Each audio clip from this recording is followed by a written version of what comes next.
الحمد لله نحمده ونستعينه ونستغفره ونؤمن به ونتوكل عليه ونعوذ بالله من شرور أنفسنا ومن سيئات أعمالنا من يهده الله فلا مضل له ومن يضلله فلا هادي له ونشهد أن لا إله إلا الله وحده لا شريك له ونشهد أن سيدنا ومولانا محمدا عبده ورسوله صلی اللہ تعالی علیہ وعلى آلہ واصحابہ واتباعہ وازواجہ وذریاتہ واہل بیتہ واہل طاعتہ اجمعین اما بعد قال النبی صلی اللہ تعالی علیہ وسلم العین تدمع والقلب يحزن ولكننا نقول ما يرضى به ربنا تبارک وتعالی او کما قال صلی اللہ علیہ وسلم رواہ البخاری۔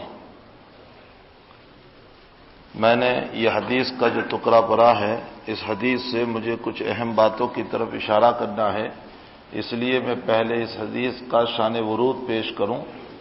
جب نبی اکرم صلی اللہ علیہ وسلم کے فرزند ارجمن اور آپ کے بیٹے حضرت ابراہیم رضی اللہ تعالی عنہ جو نبی علیہ السلام کے بیٹے تھے اور 16 یا 17 مہینے کے اوپر جب وہ بیمار ہو گئے اور اللہ کے حبیب پاک صلی اللہ علیہ وسلم نے اپنے ہاتھ میں لیا اپنے بیٹے کو، اور ہاتھ ہی میں اپنے بیٹے کا انتقال ہو گیا۔ خود نبی علیہ السلام کے ہاتھ میں اپنا بیٹا تھا اور انتقال ہو گیا۔ دنیا جانتی ہے کہ جس اولاد پر انسان کو ناز ہوتا ہے اور یہ سوچتا ہے کہ میرے بڑھاپے کا سہارا ہے، میری بڑھاپے کی لکڑی ہے، میں اس سے مدد حاصل کروں گا اور یہ میرے بڑھاپے میں میری خدمت کرے گا، وہی بیٹا ایک چھوٹی سی عمر کے اندر جب اپنے باپ کے ہاتھوں میں جان دے رہا ہو تو اس وقت باپ پر کیا گزرتی ہے، یہ دنیا جانتی ہے۔ اس موقع پر اللہ کے حبیب پاک صلی اللہ علیہ وسلم کی آنکھوں سے آنسو جاری ہو گئے، آپ رو پڑے اور آپ کا چہرہ ایک دم سا بدل گیا اور آپ کا دل غمگین ہوا، اور اس موقع پر نبی علیہ السلام نے یہ جملہ ارشاد فرمایا، العین تدمع، آنکھیں بہہ رہی ہے، والقلب یحزن، اور میرا دل غمگین ہے، ولکننا نقول ما یرضی بہ ربنا، لیکن ایسی حالت میں بھی ہم شریعت کے دامن کو نہیں چھوڑیں گے، کہیں گے وہی جو اللہ نے کہا ہے۔ یعنی غم کے حالات میں ہم شریعت کو توڑ دیں، شریعت کو چھوڑ دیں، اور غم کے حالات میں اپنے نبی کی سنتوں کو چھوڑ دیں، اور غم کے حالات میں اپنے قرآن کے دامن کو چھوڑ دیں، یہ نہیں ہو سکتا ہے۔ ہم وہی کریں گے جو ہمارا اللہ ہم کو حکم دیتا ہے۔ یہ اس جملے کا مطلب ہے۔ میں نے اس جملے کو جو اللہ کے حبیب پاک صلی اللہ علیہ وسلم کا عظیم الشان اپنے سروں پر نہیں بلکہ اپنے دلوں میں سونے کے پانی سے نہیں بلکہ خون کے ذریعے سے لکھنے کے قابل ہیں، میں نے اس کو اس لیے پیش کیا ہے کہ اس وقت جو مہینے سے ہم گزر رہے ہیں، جس کو محرم الحرام کہا جاتا ہے اور جس میں خاص طور پر ایک واقعہ پیش کیا جاتا ہے حضرت حسین رضی اللہ تعالیٰ عنہ کا، جو نبی کریم صلی اللہ علیہ وسلم کے نواسے ہیں اور اپنی لاڈلی اور محبوبہ بیٹی حضرت فاطمہ رضی اللہ تعالیٰ عنہا کے بیٹے ہیں، اور جن سے متعلق اللہ کے نبی نے یوں ارشاد فرمایا کہ میرا حسن و حسین ریحان عطایا، میرے دونوں یہ پھول ہیں، من آداہما فقد آدانی، جس نے ان کو تکلیف پہنچائی اس نے مجھے تکلیف پہنچائی۔ اور کبھی اللہ کے نبی اپنے دونوں بیٹوں کو اس طرح سونگنے لگے جیسے انسان پھولوں کو سونگا کرتا ہے، کبھی اپنے بیٹے حسن کی طرف نسبت کرتے ہوئے آپ نے یہ ارشاد فرمایا کہ میرے اس بیٹے کے ذریعے سے اللہ امت میں صلح کرائے گا، یعنی مسلمانوں کا خون بچے گا۔ اور کبھی نبی کریم صلی اللہ علیہ وسلم نے اپنے ان دونوں بیٹوں کے سلسلے میں ارشاد فرمایا کہ جو ان کو تکلیف پہنچائے گا وہ مجھے تکلیف پہنچائے گا۔ اور کبھی ان دونوں بیٹوں کے سلسلے میں نبی اکرم صلی اللہ علیہ وسلم نے اپنی دونوں ران پر بٹھا کر کے یوں فرمایا، اے اللہ میں ان دونوں سے محبت کرتا ہوں، جو ان سے محبت کرے تو ان سے محبت کر۔ یہ حضرات حسنین کے بارے میں۔ اور کبھی اللہ کے حبیب نے یوں فرمایا کہ یہ میرے دونوں بیٹے جنت میں جوانوں کے اللہ کی طرف سے سردار بنائے جائیں گے۔ یہ سارے مناقب، یہ سارے فضائل، یہ ساری روایات صحیح ترین روایات ہیں جو اللہ کے حبیب نے اپنے دونوں نواسے حضرت حسن و حسین رضی اللہ تعالیٰ عنہما کے سلسلے میں بیان فرمائی ہے۔